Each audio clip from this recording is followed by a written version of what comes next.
Hello students, अगर आप class 12 physics पढ़ रहे हैं तब गॉस का प्रमेय एग्जाम में आने वाला बहुत ही इंपॉर्टेंट डेरिवेशन है। आज मैं आपको गॉस की प्रमेय बहुत आसानी से समझाने वाला हूं, जिससे आपके न्यूमेरिकल्स और इस पर आधारित और डेरिवेशंस बहुत आसानी से हो जाएंगे।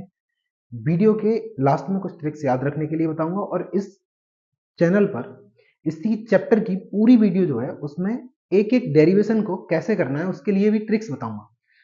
अभी गॉस की प्रमेय में चलते हैं। गॉस की प्रमेय क्या है? जैसे एक कोई फुटबॉल टाइप का कोई शेप है, उसके अंदर एक आवेश बंद कर दिया, एक चार्ज बंद कर दिया। उस चार्ज से जो बल रेखाएं बाहर निकलती हैं, उन बल रेखाओं की संख्या को हम वैद्युत फ्लक्स बोलते हैं। बल रेखाओं की संख्या को क्या बोलते हैं? वैद्युत फ्लक्स। किसी फुटबॉल के अंदर अगर कोई आवेश रख दिया तो उस आवेश के कारण बल रेखाएं बाहर निकलेंगी। उन बल रेखाओं की संख्या को हम क्या बोलते हैं? वैद्युत फ्लक्स। किसी पृष्ठ से गुजरने वाली वैद्युत बल रेखाओं की संख्या। अब गॉस की प्रमेय पर आ जाते हैं। गॉस की प्रमेय क्या है? किसी बंद सतह से गुजरने वाला कुल वैद्युत फ्लक्स उस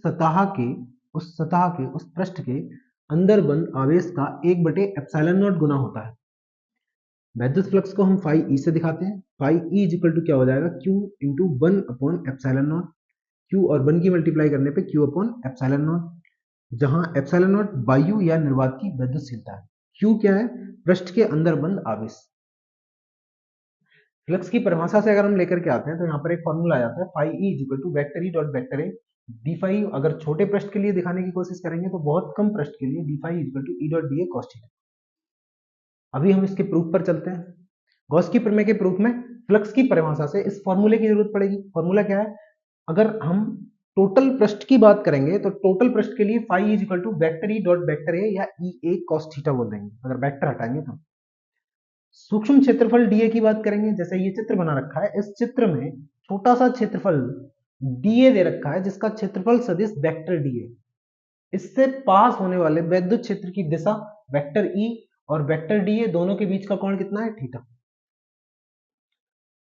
अगर हम सूक्ष्म क्षेत्रफल डीए की बात करते हैं तो डीए से गुजरने वाला जो फ्लक्स होगा वो डी फाई ई, सूक्ष्म क्षेत्र फ्लक्स डी फाई बराबर ई dot D A cos theta, जहां थीटा वेक्टर ई की दिशा और वेक्टर डी ए की दिशा मतलब क्षेत्रफल सदिश और वैद्युत क्षेत्र की दिशा दोनों के बीच बना कोण है।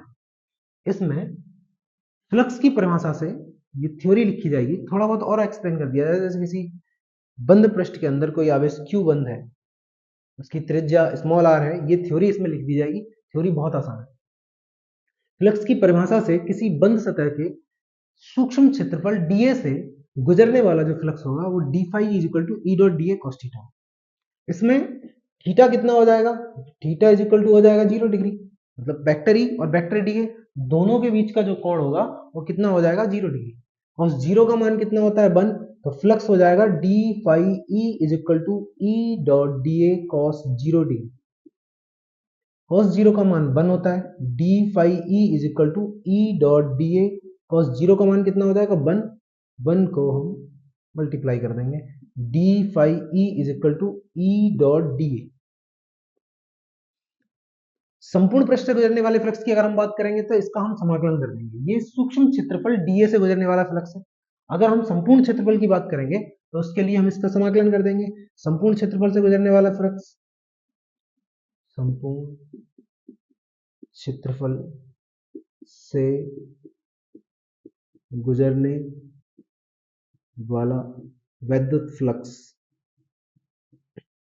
संपूर्ण क्षेत्रफल के लिए हम डी फाई का समाकलन कर देंगे, इधर ई डॉट डी ए का समाकलन कर देंगे। इसमें ई कांस्टेंट है, वैद्युत क्षेत्र की तीव्रता कांस्टेंट है, तो समाकलन डीए का हो जाएगा। क्योंकि चेंज क्या हो रहा है, बदल क्या रहा है? पृष्ठ का क्षेत्रफल। पहले छोटा सा क्षेत्रफल डीए था, अब पूरा क्षेत्रफल हो जाएगा क्योंकि संपूर्ण क्षेत्रफल से गुजरने वाला फ्लक्स है। तो संपूर्ण क्षेत्रफल के लिए सिर्फ छोटे से क्षेत्रफल डीए का समाकलन कर देंगे। अगर हम यहाँ पर फाई डी फाई ई को फाई से दिखा देंगे क्योंकि वो कुल फ्लक्स हो जाएगा। ई का समाकलन होगा नहीं, डीए का समाकलन होगा। समाकलन किसका हो जाएगा? डीए का। क्योंकि डीए का जो समाकलन है मतलब छोटे से क्षेत्रफल को अगर हम बड़े रूप में लेते हैं तो किसी भी गोले का जो संपूर्ण पृष्ठीय क्षेत्रफल होता है, वक्र पृष्ठीय क्षेत्रफल होता है, वो कितना होता है? 4 पाई स्मॉल आर स्क्वायर, यदि इसकी त्रिज्या स्मॉल आर है तब 4 पाई आर स्क्वायर यहाँ लगा देंगे। पाई ई इज इक्वल टू कितना हो जाएगा? ई इंटू डीए का समाकलन कितना निकल के आ रहा है? 4 पाई आर स्क्वायर। फ्लक्स यहां से कितना निकल के आया? Pi E is equal to E into 4 pi r²। E का वैल्यू हमें पता है, ई का फॉर्मूला क्या होता है, वैद्युत क्षेत्र की तीव्रता का फॉर्मूला होता है 1/4 पाई क्यू बटे r²। इंटू में क्या हो जाएगा 4 पाई r²। r² से r² कट जाएगा, 4 पाई से 4 पाई कट जाएगा, पाई ई इज इक्वल टू क्या निकल के आएगा 1/ε0 इंटू क्यू। यही क्या चीज है, गॉस की प्रमेय।